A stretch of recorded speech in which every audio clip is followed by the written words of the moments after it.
நெகேமியா புஸ்தகம் 8ஆம் அதிகாரத்தில் என்ன பார்க்குறோம் அப்படின்னா, ஜனங்கள் எல்லாரும் வந்து தண்ணீர் வாசலுக்கு வந்து முன்னாடி வந்து கூடி நிற்கிறாங்க. கர்த்தர் இஸ்ரவேலுக்கு கற்பித்த மோசே பிரமாணத்தின் புஸ்தகத்தை கொண்டு வர வேண்டும் என்று வேதபாரகன் எஸ்றாவுக்கு சொன்னார்கள். அப்போ வந்து 7ஆம் மாதம் 1ஆம் தேதி ஆசாரியனாகிய எஸ்றா நியாயப்பிரமாண புஸ்தகத்தை புருஷரும் ஸ்திரீலும் கேட்க அனைவரும் சபைக்கு முன்பாக கொண்டு வந்து தண்ணீர் வாசல் அன்னைக்கு என்ன பண்ணார் அப்படின்னா, எதிராக நின்று காலமே தொடங்கி மத்தியானம் மட்டும் புருஷ ஸ்திரீகள் கேட்கும்படியாக மற்றும் முன்பாக அதை வாசித்தான். சகல ஜனங்கள் நியாயப்பிரமாண புஸ்தகத்திலிருந்து கவனமாக செவி கொடுத்தாங்க. வேதபாரகன் எஸ்றா வந்து அதற்கென்று மரத்தால் செய்யப்பட்ட ஒரு பலிபீடத்தை வந்து என்ன பண்ணான்னா, பிரசங்க பீடத்தை வந்து நின்றார். செய்யப்பட்ட ஒரு பிரசங்க பீடத்தின் மேல் நின்றார். அங்கே நின்றவங்க என்ன பண்ணுறாங்க அப்படின்னா, கர்த்தருடைய வார்த்தையை அதை சொல்கிறாங்க. வலது பக்கத்தில் யாரெல்லாம் இருந்தாங்க, சிலரோட பேர்கள் அங்கே குறிப்பிடப்படுகிறது. எஸ்றா சகல ஜனங்களையும் உயர நின்று சகல ஜனங்களையும் காண புஸ்தகத்தை திறந்தான். அவன் அதை திறந்தபோது ஜனங்கள் எல்லாரும் எழுந்து நின்றாங்க. எழுந்து எஸ்றா ஒரு வார்த்தை சொல்லுவார். தேவனுடைய ஸ்தோத்திரம் பண்ணுவாங்க. ஒன்று எல்லாரும் சேர்ந்து ஜனங்கள் எல்லாரும் தங்கள் கைகளை குவித்து அதுக்கு மறுமொழியாக ஆமேன் ஆமேன்னு சொல்லி குனிந்து முகமுகப்புறம் விழுந்து கத்தரி பணிந்து கொள்வாங்க. அதுக்கப்புறம் வந்து தேவனுடைய நியாயப்பிரமாண புஸ்தகத்தை வந்து வாசித்து அர்த்தம் சொல்லி வாசித்து அதில் வந்து விளக்கம் பண்ணுவார்.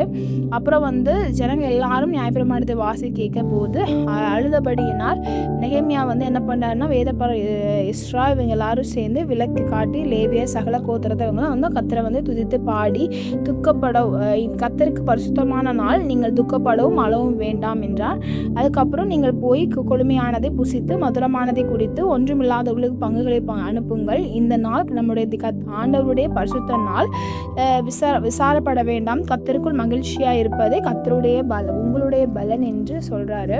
அதுக்கப்புறம் திருப்பி சொல்றாரு, லேவியர் பார்த்து ஜனங்களை பார்த்து அமர்ந்து அழாதீங்க, விசாரப்பட வேண்டாம், நீங்கள் இது பரிசுத்தமான நாளுன்னு சொல்லி சொல்கிறாரு. அதுக்கப்புறம் வேதபாரகன் எஸ்றா வந்து கூடி வந்து நிற்கிறாங்க. அடுத்த நாள் மறுநாள் வந்து நிற்கிறாங்க. அதுக்கப்புறம் நியாயப்பிரமாண புஸ்தகத்தை வந்து அவங்க படிக்கிறாங்க. மோசே கொண்டபடி சொல்லப்பட்ட கற்பித்தபடியே அவங்க என்ன பண்ணாங்க, எழுதுகிறது அவங்க பண்ணுறாங்க. அதுக்கப்புறம் அப்படியே ஜனங்கள் வெளியே போய் அவர்களை கொண்டு வந்து அவர் தங்கள் வீடுகளின் மேல் தங்கள் முற்றங்களிலும் தேவனுடைய ஆலய பிரகாரமாகிய தண்ணீர் வாசல் வீதியிலும் எப்ராஹிம் வாசல் வீதி இங்கே தங்களுக்கு கூடாரம் போட்டார்கள். அதுக்கப்புறம் அவங்க பண்ணுறாங்க. இது வந்து யார் கர்த்தர் சொன்ன வார்த்தை நம்ம செஞ்சோமேன்னு சொல்லி அவங்க ரொம்ப சந்தோஷப்படுறாங்க. 1ஆம் நாள் தொடங்கி கடைசி நாள் மட்டும் தினந்தோறும் தேவனுடைய நியாயப்பிரமாண புஸ்தகத்தை வாசிக்கப்பட்டது. 7ஆம் நாள் பண்டிகையை ஆசரித்தார்கள். 8ஆம் நாளோ வென்றால் முறைமையின்படி விசேஷித்த ஆசரிப்பு நாளாய் இருந்தது. கர்த்தர் தாமே ஆசீர்வதிக்குவாராக.